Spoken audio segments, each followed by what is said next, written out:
ලක්ෂපතියන්ගේ විදුහලෙහි විදුහල්පති ලෙසින් සැලකෙන රොබර්ට් ඒ කියෝසාකිගේ ධනවත් පියා දිලිඳු පියා ග්‍රන්ථයෙහි 8 වන පරිච්ඡේදයයි මේ වීඩියෝවෙන් ඔබ වෙත ගෙනෙන්නේ. මෙම පරිච්ඡේදයෙන් ආයෝජනය කිරීමේදී බාධක ජය ගන්නා ආකාරය පැහැදිලි කර දෙනවා.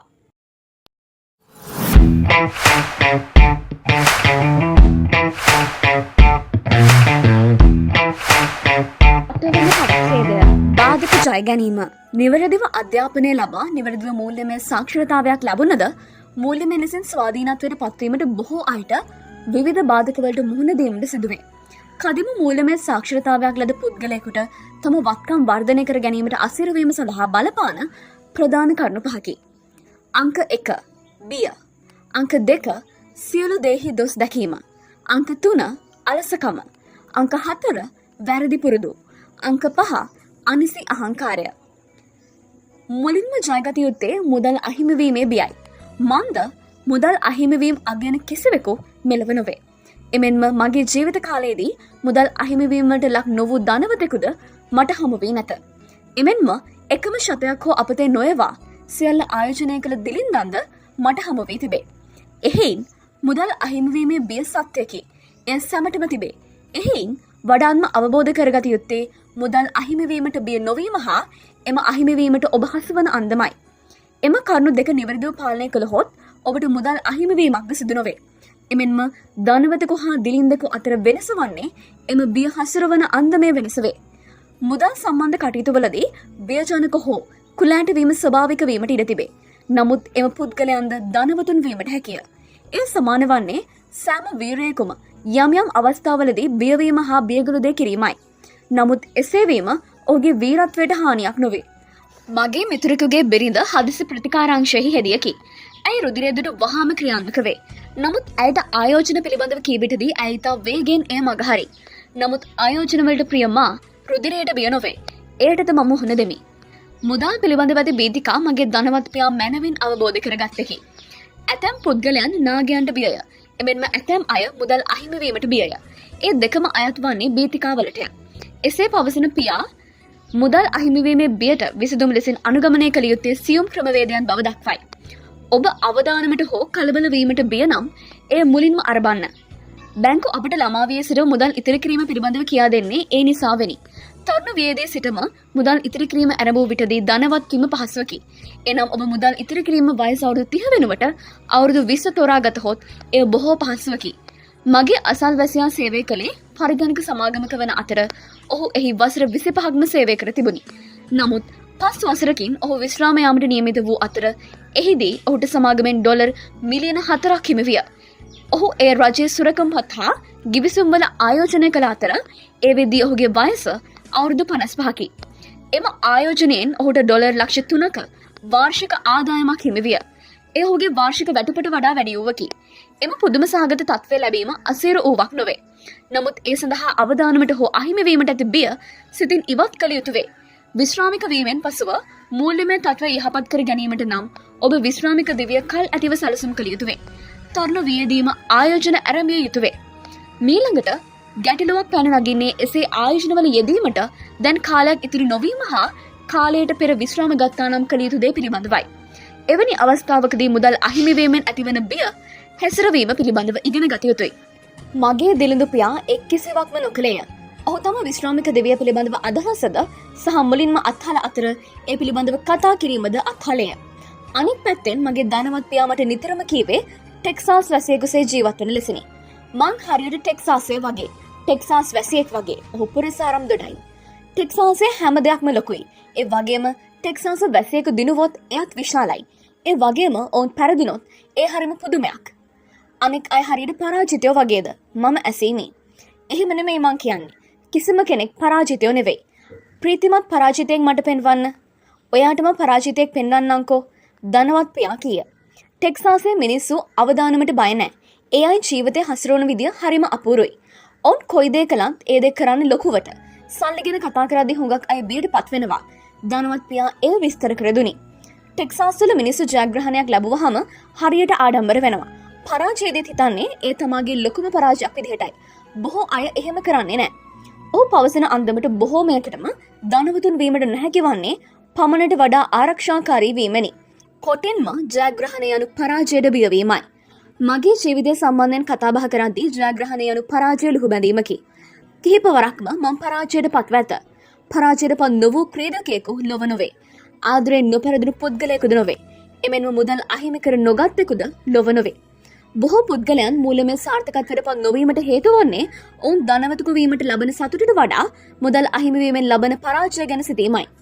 ටෙක්සාසයේ මේ සම්බන්ධයෙන් පැවසෙන කියමන වන්නේ සැමටම දිව්‍ය ලෝකෙට යාමට උවමනා වුවද මිය යාමට කිසිවෙකු ප්‍රිය නොවීමයි. ඒ අයුරින්ම සැමටම ධනවත් වීමට අවශ්‍ය වුවද මුදල් අහිමි කර ගැනීමට වියවේ. මා ඒ ළමාවියේදී අවබෝධ කරගත්තේ වැටීමකින් තොරව බයිසිකල් පැදීමට ඉගෙනීමට නැහැකි ලෙසිනි. ළමාවියේදී අප බයිසිකල් පැදීමට පුරුදු වන්නේ වැටීමෙනි. එවිට එය ඉගෙනීමට ශක්තියක් බවට පත්වේ. එහෙයින් සියලු ආපදාවක්ම ශුභවාදී අවස්ථාවක් බවට පත් කර ගැනීමට අවශ්‍ය වේ. ජයග්‍රහණයක් උද්දීපනය කරන්නේ පරාජය විසිනි. එය ජයග්‍රාහකයන්ගේ ස්වභාවයයි. එහින් මුදල් අහිමිවීම පරාජය නම් එයම ඔබේ ජයග්‍රහණයේ මාවත කරගත යුතුයි. එමෙන්ම පරාජයට පත්වීම හා පරාජයට පත්වෙතයි බියට පත්වීම අතර වෙනසක් වේ. බොහෝ පුද්ගලයන් මුදල් අහිමි වේ යයි බිය වූවද එය සැබෑවටම සිදු නොවේ. එහින් බියවීම වෙනුවට ඉදිරියට අඩියක් තබා සැබෑ තත්ත්වය විමසීම සුදුසු වේ. ඇතැම් අය විශාල නිවාස මෝටර් රථ මිලදී ගැනීමට බිය නොවේ. ඒත් ආයෝජනයකට බිය වේ. එයට හේතු වන්නේ ඔවුන්ට ජයග්‍රහණය සඳහා අවශ්‍ය මානසිකත්වය නොවීමයි. ඔවුන් කටයුතු කරන්නේ ජය ලැබීමට නොව පෙරදේ යයි සැකයෙනි. බොහෝ අය බියට පත්වන්නේ තමාගේ මූල්‍යමය සමබරතාවය අහිමි වේ යයි බියටය. නමුත් සෑම සාර්ථක පුද්ගලයෙකුම වැඩි අවධානයක් යොමු කර ඇත්තේ මූල්‍යමය සමබරතාවයට නොව තම ඉලක්කයට නිවැරදිව ළඟා වීමටයි. ඔබ ළඟ සීමිත ධනයක් තිබී එයින් ආයෝජනය කිරීමට පෙළඹේ නම් සමබරතාවය පිළිබඳව නොසිතන්න. ඉලක්කය පිළිබඳව පමණක් සිත යොමු කරන්න. උදාහරණයක් ලෙසින් ධනවතුන් අතර ප්‍රකටත්වයට පත් බිල් ගේට්ස්ට තිබුණේ මූල්‍යමය සමබරතාවය නොව ඉලක්කයයි. ජෝර්ජ් සෝරෝස්ටද තිබුණේ ඉලක්කය පමණි. තෝමස් අල්වා එඩිසන්ටද එසේමය. එසේනම් ධනවතෙකු වීමේ අදහසක් තිබේ නම් සියලු අවධානය එහි ඉලක්කය දෙසට යොමු කළ යුතුයි. එමෙන්ම එම ගමනේදී පරාජය වීමට ඔබ ප්‍රිය නොකරයි නම් එය යම් ප්‍රමාණයකින් ආරක්ෂාකාරීව සිදු කිරීම යෝග්‍ය වේ.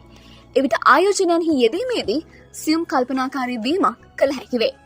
තවද ඔබ තරුණයෙකු නම් ආයෝජනවලදී මදක් කල්පනාකාරී වීම යෝග්‍ය වන්නේ ඔබ ඉදිරියේ බොහෝ කාලයක් තිබීමෙනි.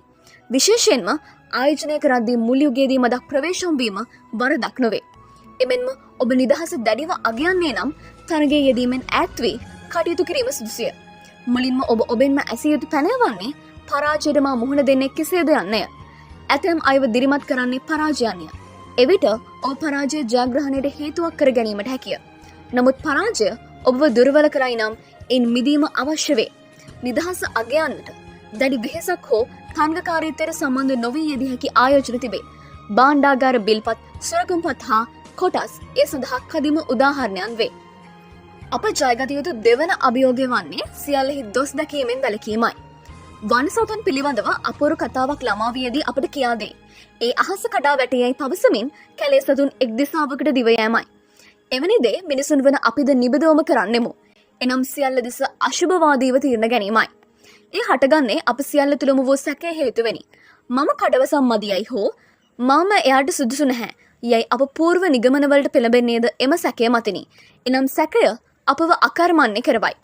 මුදල් ආයෝජනය කළ සැනින්ම ආර්ථිකය බිඳ වැටුණහොත් මට මොකද වෙන්නේ? බැංකුවෙන් ණයටගත් මුදල මට ආපසු ගෙවන්න බැරි වෙයිද? මෙම ප්‍රශ්න සියල්ල අප සිතට දැනෙන්නේ අශුභවාදීව සිතීමෙනි. සියලු දේ දෙස වැරදියට හා දොස් සහිතව බැලීමෙනි. එයට අමතරව අපේ ඇතැම් ඥාතීන් හා මිතුරන්ද යම් යම් අඩුපාඩු පෙන්වා දෙමින් සිතට සැකේ ඇතුළු කරන අවස්ථාද වෙති. ඔයා හිතනවද ඔයා ටික කරන්න පුළුවන් කියලා? අනේ තියෙන සල්ලි ටික ඉවර කරගන්නයි ඔය හදන්නේ. අදහස නම් මරු. ඒත් කවුද දන්නේ හිතන විදිහට මේ හැම දෙයක්ම හරියාවිද කියලා? මිතුරන් හා ඥාතීන් අපේ සිතට බිය ඇතුළු කරන්නේ ඒ අයුරෙනි. ඔවුන් එවැනි හැඟීම් පළ කළ විටදී අපේ උදරේ වේදනාවක් හටගන්නේ උපදින බියනි. ඒට අමතරව රාත්‍රියේ නිදි වර්ජිතව කල්පනා කිරීමට සිදුවේ. ඒ ප්‍රතිඵලය වන්නේ අපට ඉදිරියට යෑමට අසීරු වීමයි. ආරක්ෂාකාරී ප්‍රතිපත්තියක් අනුගමනය කිරීමත් සමගම අවස්ථාවන් අපි පසු කරගෙන ඉදිරියටම ඇදේ.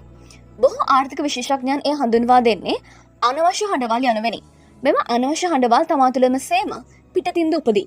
පිටතින් ඔබට ඇසෙන මෙම අනවශ්‍ය හඬවල් වැඩිපුරම ලබා දෙන්නේ මිතුරන්, ඥාතීන්, පවුලේ සමාජිකයන්, එකට සේවය කරන්නන් හා මාධ්‍යයන්ය. උදාහරණයක් ලෙසින් 1950 ගණන්වලදී න්‍යෂ්ටික යුද්ධය ගැන ඇසීමත් සමගම ගොන්නැගිලි කඩාවැටීමත් සඳහා අනවශ්‍ය සැකයක් ඇති කරගත් අතර ආහාර හා ජලය රැස් කිරීමද කළහ. ඇමරිකාවේ සිවිල් යුද්ධය පැතිර යාමත් සමගම ගිනි අවිවල අලවිය ඉහළ ගියේය. නියමිතව නොපෙසෙන ලද හැම්බර්ග් ආහාරයට ගැනීමෙන් වොෂින්ටනයේ පුද්ගලයෙකු මිය යෑමෙන් එහි සෞඛ්‍ය දෙපාර්තමේන්තුව නියමිත පරිදි නොපෙසෙන ලද ආහාර අලවියද තහනම් කෙරුණි. ඒ සියල්ල ඇති වූයේ සිවිල් යුද්ධය මත ඇති වූ අනවශ්‍ය බිය හා සැකය හේතුවෙනි. බොහෝ පුද්ගලයන්ට තම දිලිඳු බවින් මිදීමට අසීරු වන්නේ ආයෝජනයක් සඳහා හැඟීම් හා අවස්ථාව ඇති වූ විටදී අහස කඩා වැටී යන අනවශ්‍ය බිය ඉස්මතු වීමෙනි. එහෙන් අනවශ්‍ය කතාවලට සවන් දීම හා ඒවාට අනුගත වීමද එක්තරා ආකාරයක වරදකි. මේ ඒ සඳහා කදිම උදාහරණයක්. 1992 දී අප ෆීනික්ස් වල පදිංචිව සිටියදී බොස්ටන් නුවර සිට රිචඩ් නම් මිතුරෙකු අප හමුවීමට පැමිණියේය. දෙදෙනක් කොටස් වෙළඳපොළ හා දේපළ වෙළඳාම සම්බන්ධයෙන් කර ඇති දේ දුටු ඔහු පුදුමයට පත්විය. ෆීනික්ස්හි ඉඩම් හා දේපළ මිල පහළ වැටී තිබුණි. අප ඔහු සමග දෙදිනක්ම ගෙවූයේ දේපළ හා කොටස් සඳහා මුදල් ආයෝජනය කිරීමේ කදිම අවස්ථාව මේ බව වටහා දීමටය. නමුත් මාහා මගේ බිරිඳ දේපළ වෙළඳාම් නියෝජිතයන් නොවූ අතර පැහැදිලිවම අපි ආයෝජකයන් වීමු. නිකේතන පිටි ප්‍රදේශයක ගොඩනැගිල්ලක් හඳුනාගත් අපි දේපළ අලෙවි නියෝජිතයෙකුට දුරකථනයෙන් ඇමතුවේ ඔහු ඒ මිලදීගත් සැනිනි. කාමර දෙකකින් යුතු එම නාගරික නිවසෙහි මිල වූයේ $42,000ක් වුවද එවැනි නිවසක සාමාන්‍ය මිල $65,000ක් ඉක්මවා ගියේය. ඒ මිලදීගෙන මගේ මිතුරා යලි බොස්ටන් නගරයට ගියේය. දෙසතයකට පසුව දේපළ ඒජන්තවරයා දුරකථනයෙන් අමතා කීවේ අප මිතුරන් නැවත පැමිණි බවයි. හේතුව විමසීමට අපි ඔහුට දුරකථනයෙන් ඇමතීමු. මිතුරා පැවසුවේ මිලදීගත් නිවස පිළිබඳව තමාගේ අසල්වැසියාට පැවසූ විටදී එය වැරදි ගනුදෙනුවක් බව ඔහු කී බවයි. එනම් වැඩිපුර මුදල් ගෙවා ඇති බවකි. මා රිචඩ්ගෙන් ඇසුවේ ඔහු ආයෝජකයෙක්ද යන්නේ. ඔහු ආයෝජකයෙකු නොවන බව කී මිතුරා තත්ත්වය විමසා බැලීමට ඔහුගෙන් අදහස් විමසූ බවද පැවසීය. 1994 දී ෆීනික්ස්හි දේපළ මිල ඉහළ ගිය අතර කුඩා නිවසක මාසික කුලිය $10,000 ඉක්ම විය. ශීත ඍතුවේදී එය $25,000 දක්වාම ඉහළ ගියේය. එමෙන්ම රිචඩ් මිලදීගත් නිවස 1995 දී $95,000කට නැග්ගේය. එහෙත් ඔහු කළේ එයට වැඩි මුදලක් ඉල්ලමින් අවස්ථාව මගහැර ගැනීම පමණි. ඔහු එයින් ආදායමක් උපයීමේ අවස්ථාව මගහැරිනි. ඒ සියල්ලටම හේතු වූයේ අනවශ්‍ය බිය, සැකය හා අන්‍යයන්ගේ අනවශ්‍ය හඬවලට සවන් දීමයි. මගේ මතයට අනුව සැකය හා වැරදියට දැකීම පුද්ගලයන්ව ධනවත් වීම වළක්වයි. එහෙත් සැබෑ ලෝකයේ පෙරමග බලා සිටින්නේ ඔබ ධනවතෙකු වනතුරුය. නමුත් සැකය හා වැරදියට දැකීම එයට ඉඩ නොදේ. වැරදියට හැම දෙයක්ම දකින මිනිස්සු කවදාවත් දිනන්නේ නැහැ. ධනවත් පියන් නිබදවම පැවසුවකි. පරීක්ෂා කර නොබැලීමෙන් සිදු කරන සැකකිරීම හා බියවීම සෑම විටම නිර්මාණය කරන්නේ සියල්ල වැරදියට දැකීමයි. වැරදියට දකින්නෝ විවේචනය කරති. ජයග්‍රාහකයෝ විමසා බලති. එසේ පවසන ධනවත් පියා කියන්නේ දොස් නැගීමෙන් සත්‍ය තත්ත්වය සැඟවී යන බවයි. එයින් සාර්ථකත්වයට පත්වීමට හැකි සියලු අවස්ථාවන් මග හැරී යන බවයි. ඕනෑම අයෙකුට මූල්‍යමය ස්වාධීනත්වයක් ලැබීමට හැකි කදිම මාර්ගයක් වන්නේ ඉඩම් හා දේපළ සඳහා ආයෝජනය කිරීමයි. නමුත් ඇතමෙක් ඒ විවේචනය කරමින් යම් යම් වැරදි මත ඉදිරිපත් කරයි. මා එය දකින්නේ අනවශ්‍ය හඬවල් ලෙසිනි. මගේ ධනවත් පියා එය දුටුවේ සියල්ලෙහි දොස් දකින්නන්ගේ මතයක් ලෙසයි. කොටස් වෙළඳපොළෙහි ආයෝජනය කිරීම සමහරක් දකින්නේ මුදල් අහිමි කර ගැනීමක් ලෙසයි. නමුත් එසේ එක්වරම දොස් දැකීමට පෙර ඔවුන් සිතිය යුත්තේ එවැනි ආයෝජනයන්හි යෙදෙන සෑම දෙනාම මුදල් අහිමි කරගන්නේද යන්නයි. මන්ද අහිමි කර ගැනීමට කිසිවෙක් මුදල් උපයන්නේ නැත. එහිදී සිදුවන්නේ නිවැරදිව අධ්‍යයනය නොකර ඒ පිළිබඳව පූර්ව නිගමනවලට පැමිණීමෙන් මුදල් ඉපීමේ අවස්ථා අහිමි කර ගැනීමයි. නමුත් නිවැරදි කල්පනාව කළහොත් කොටස් වෙළඳපොළ යන මුදල් ආයෝජනය කිරීමේ කදිම මාර්ගයකි. ඒ සඳහා මම කදිම උදාහරණයක් ඉදිරිපත් කරන්නම්. 1996 දෙසැම්බරයේදී මිතුරෙකු සමගින් මම අසල්වැසි ගෑස් අලෙවිසලක් පසු කරමින් සිටියෙමි. එහිදී ඔහු දුටුවේ තෙල් මිල ඉහළ ගොස් ඇති බවයි. සියල්ලෙහිම දොස් දැකීමේ පුරුද්දක් තිබූ ඔහු එයින් සියලු බලාපොරොත්තු බිඳී ගිය බවක් පළ කළේය. ඔහුගේ නිවසට ගිය විටදී සංඛ්‍යාලේඛන ආධාරයෙන් ඉදිරි වසර කිහිපයේදී තෙල් මිල ඉහළ යා හැකි අන්දම මට විස්තර කර දුනි. ඒ සමගම මගේ සිත දිව ගියේ වටිනාකමින් අවම තෙල් සමාගමක කොටස් මිලදී ගැනීම කෙරෙහිය. අවසානයේදී බ්‍රෝකර්වරයෙකු මාර්ගයෙන් එවැනි තෙල් සමාගමක කොටස් 15,000ක් මම ශත 65 බැගින් මිලදී ගතිමි. එම මිතුරා සමගින් 1997 පෙබරවාරියේදී එම ගෑස් පිරෝම්හල අද්දරින් රියපදාවාගෙන යද්දී තෙල් ගලුමක මිල 15%කින් ඉහළ ගොස් තිබෙනු දුටුවෙමි. ඒ මොහොතේදීද සුපුරුදු ලෙසින්ම මගේ මිතුරා පසුතැවිල්ලෙන් ඒ පිළිබඳව දෙඩුවා පමණි. නමුත් මගේ සිතට සතුටක් දැනුනේ මුලින්ම තෙල් මිල ඉහළ යාම ගැන ඔහු පැවසූ දිනයේ සිට ඒ දක්වා මගේ කොටසක මිල ඩොලර් 3 දක්වා ඉහළ ගොස් තිබීමෙනි. මිහිදී මිතුරා කළේ එය වැරදියට දකිමින් මැසිවැලි නැගීම පමණි. ඒ නිවැරදිව විශ්ලේෂණය කළ මම උපරිම ප්‍රයෝජන ලබමින් එයින්ද ආදායමක් උපදවා ගතිමි. දොස් දකීමට යෑමෙන් ඔවුන්ගේ මනසෙහි දොරටු වැසේ තිබීමෙන් එම ප්‍රතිලාභය ඔවුන්ට හිමි වූයේ නැත. එමෙන්ම බොහෝ පුද්ගලයන් කොටස් වෙළඳපොළෙහි මුදල් ආයෝජනය නොකරන ලෙසින් කීවද කළ යුත්තේ ඒ නොවේ. බුද්ධිමත්ව සොයා බලා නොවැරදීම ආයෝජනය කිරීමයි. එයට අමතරව සෑම විටම මට එහෙම කරන්න උවමනාවක් නෑ යයි පැවසීම වෙනුවට ආයෝජන සඳහා අවස්ථා තිබේදැයි විමසා බැලීම වටී. මෙසේ සෑම දෙයක්ම වැරදි හා දොස් දකිමින් ප්‍රතික්ෂේප කිරීම වෙනුවට කළ යුතු දේ ධනවත් පියා මට කියා දුනි. කර්නල් සැන්ඩර්ස් කළ දේ කරන්න. ඔහු ඒ සඳහා පවසයි. වයස අවුරුදු 66 දී කර්නල් සැන්ඩර්ස්ගේ සියලු ව්‍යාපාර බිඳ වැටුණු අතර ආරක්ෂක සේවයක රැකියාවෙහි යෙදීමෙන් ලද ආදායමෙන් ජීවත් වීමට සිදුවිය. නමුත් එය ඔහුගේ වූ ජීවිතයට අනුප්‍රමාණවත් නොවේ. ඔහු කළේ රට පුරා යමින් තමාගේ ෆ්‍රයිඩ් චිකන් කෑම වට්ටෝරුව අලෙවි කිරීමයි. 1009 දෙනෙකු හම වූවද එක් කිසිවෙකු ඔහුගේ ඉල්ලීමට කන් නොදිනි. අවසානයේදී ඔහුගේ ෆ්‍රයිඩ් චිකන් ආහාරයට ගැනීමට අයෙකු ඉදිරිපත් වීමෙන් පසුව තම ව්‍යාපාරයට බිලියන ගණනක් වටිනාකමක් ලබා දීමට ඔහු සමත් වූයේය. ඔහුට සැකසහිත සිතවිලි වූයේ නම් සිදුවන්නේ බියට පත්ව පසුගාමී වීමටයි. තුන්වන බාධකය වන්නේ අලසකමයි. නිතරම අලස බවට පත්වන්නේ බොහෝ කාර්යබහුල පුද්ගලයෝයි. එමෙන්ම බොහෝ වෙහෙසේ පසුව මුදල් ඉපයීමෙහි යෙදෙන ව්‍යාපාරිකයන් පිළිබඳව කතා බොහෝමයක් අපි අසා ඇත්තෙමු. ඔහු එසේ වෙහෙසෙන්නේ තම දරුවන් හා බිරිඳ වෙනුවෙන් යහපත් ජීවිතයක් සැපීමටයි. කාර්යාලයේ රාත්‍රිය තෙක්ම ගෙවෙන ඔහු සති අන්තයේදී යෙදීමට අවශ්‍ය රාජකාරීද නිවසට ගෙන එයි. දිනක ඔහු නිවසට පැමිණෙද්දී නිවස හිස්ව තිබුණේ බිරිඳ දරුවන්වද සමගින් පිටව යෑමෙනි. ඔහු හා බිරිඳ අතර ගැටලු මතුව තිබුණේ දෙදෙනා අතර සම්බන්ධතාවය ප්‍රබල නොවීමෙනි. ඔහු කාර්යබහුල දිනයක් ගෙවීමෙන් සියලු දේ අහිමිව තිබුණි. අවසානයේදී ඔහුට රැකියාවද අහිමි විය. තම ධනය ගැන නිතරම සිතන පුද්ගලයන් මට නිතර හමු වේ. තවත් සමහරක් කාලය සහ මුලින්ම වැය කරන්නේ තම සෞඛ්‍ය රැක ගැනීමටයි. මෙම පුද්ගලයන් දෙවර්ගයම කාර්යබහුලයි. එමෙන්ම දෙදෙනාම කාර්යබහුල වන්නේ තමා ප්‍රිය නොවන දේවල් අත්හැර කටයුතු කිරීමටයි. එම මගහැරීම් ඉස්මතු කර කතා නොකළද ඒ යට සිතේ තැන්පත්ව තිබේ. එම පුද්ගලයන් උනන්දු නොවන විෂයන් පිළිබඳව විමසෝ විටදී කෝපයට පත්වන්නේද ඒ පිළිබඳව සියුම් අප්‍රසන්න හැඟීමක් සිත පතුලේ තිබීමෙනි.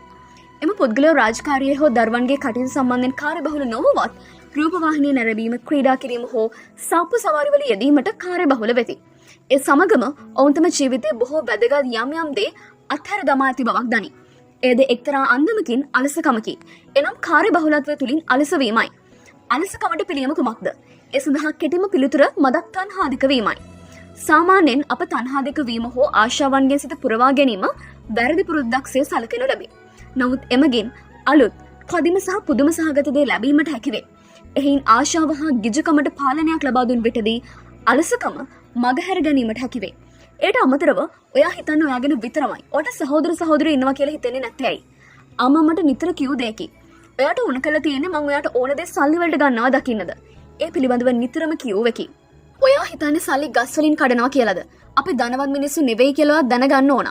තාත්තා එසේද නිතර කීය. එවැනි අදහසෙන් සිදුවන්නේ කුමක්ද? අපේ සිතේ කෝපය මුසු වැරදකාර බවක් ඇති කරවයි. තවද මේ දේවල් ඔයාට අරන් ගන්න මම මගේ ජීවිතේ ලොකු කැපවීමක් කළා. මං දරුවෙක් වෙලා ඉද්දි මගේ තාත්තා නම් මට මේ විදිහේ දේවල් අරන් දුන්නේ නැහැ. සියලු දේ ඉල්ලද්දි මාපියෝ අපිට කියති. මගේ පියා විශ්‍රාම යනතුරුම අපිට කීවේද එවැනිම දේය. ඔහු සිතුවේ යම් සෙල්ලම් බඩුවක් තනා ඇත්තේ අපේ ජීවිත කාලයටම පාවිච්චි කිරීමට බවයි. නමුත් ධනවත් පියා මට මේ දේවල් වලට වියදම් දරන්න බෑ යන අදහස පිළි නොගත්තේය. ඔහු ඒට විරුද්ධය. නමුත් මගේම නිවසේදී එවැනි අදහස් වලට නිතරම සවන් දීමට සිදුවිය. නමුත් ධනවත් පියාට අවශ්‍ය වූයේ තමාගේ දරුවන් ඔයතරම් මුදලක් වැය කරන්නේ කෙසේදයි තමාගෙන් අසුණු දැකීමටය. ඒට හේතු වූයේ මට මේ දේවල් වලට වියදම් දරන්න බෑ යන අදහසින් අපේ මොළයේ සියලු දොරටු වැසේ. එතෙන් සිට අපට යමක් සිතීමට අපහසුය. ඒ විදිහේ වියදමක් අපි දරන්නේ කොහොමද යන සිතට ඇතුළු වීමත් සමගම ඒට විසඳුම් හා විකල්ප අපේ සිතට නැගේ. ධනවත් පියාගේ අදහසට අනුව මට මේ දේවල් වලට වියදම් කරන්න බෑ යන්න බොරුවකි.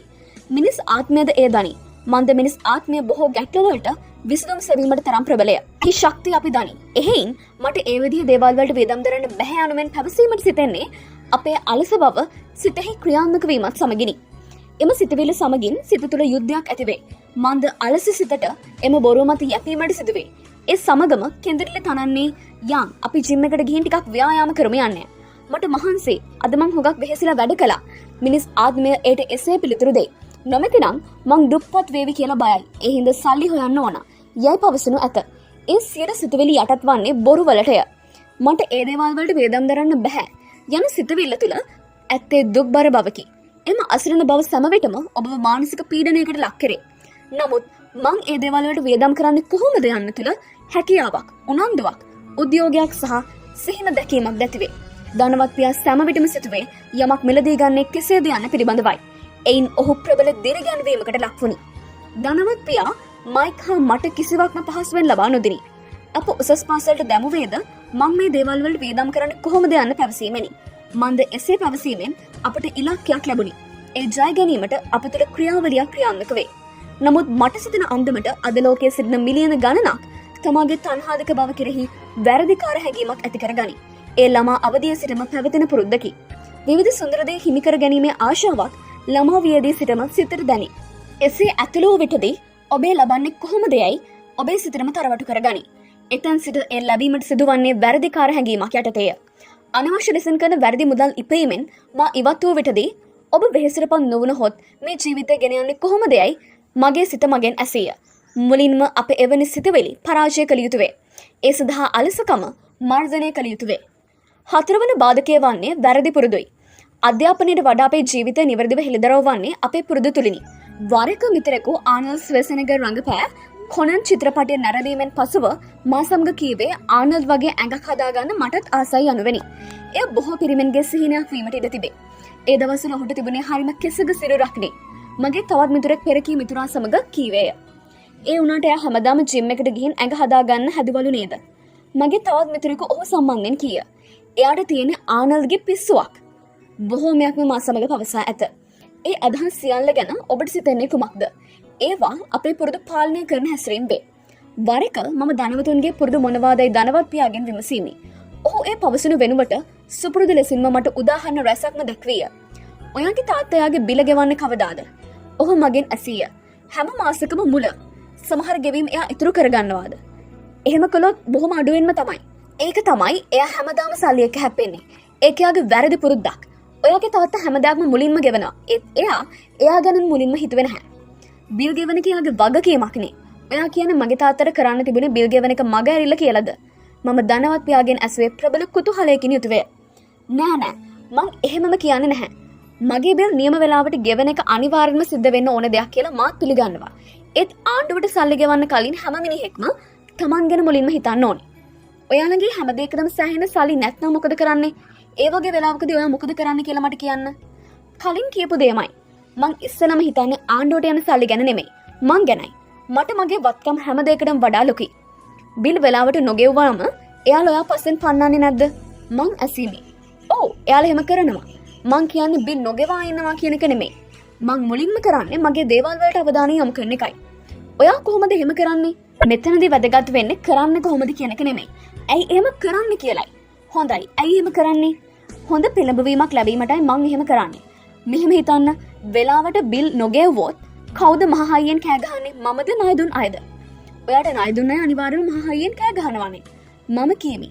මන්ද බිල්පත් නොගෙවීමෙන් අප කිසිදු දිනයකදී ඒ සඳහා අපට දොස් පවරා නොගනි. ඉස්සෙල්ලම මගේ නමට ගෙවීම් කළාම බදු සහ වෙනත් ණය දුන් අය මට බලපෑම් කරනවා. එම මුදල් ගෙවන්න කියලා. ඒක තවත් ආදායම් මාර්ගයක්. අතිරේක රැකියාවක්. අලුත් සමාගමක් පටන් ගන්න.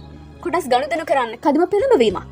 ඒ මිනිස්සු අපිට කරදර කරද්දී ඒ සල්ලි හොයන්න අපි මොනම දෙයක් හරි කරනවා. ඒක කදිම පෙළඹවීමක් නෙමෙයිද?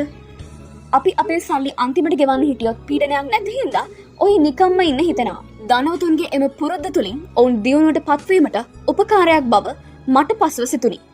පස්වන බාධකය වන්නේ අනිසි අහංකාරයයි. බොරු අහංකාරය යනු නොතකා සිරීමට දුර්වල මානසික ස්වභාවයක් එක්තැන් වීමකි. මම සල්ලි හම්බ කරන හැටි දන්නවා. ඒ වගේම මම සල්ලි අහිමි වෙන හැටිත් දන්නවා. එසේ පැවසීම ආත්ම අහංකාරයේ ස්වරූපයයි. නමුත් සැබෑ ලෙසින්ම බැලුවහොත් අප ඒ ගැන කිසිම නොදනි. මේ සෑම විටම ඉස්මතු වන්නේ අන්‍යයන්ව නොතකා සිරීමක් ලෙසිනි.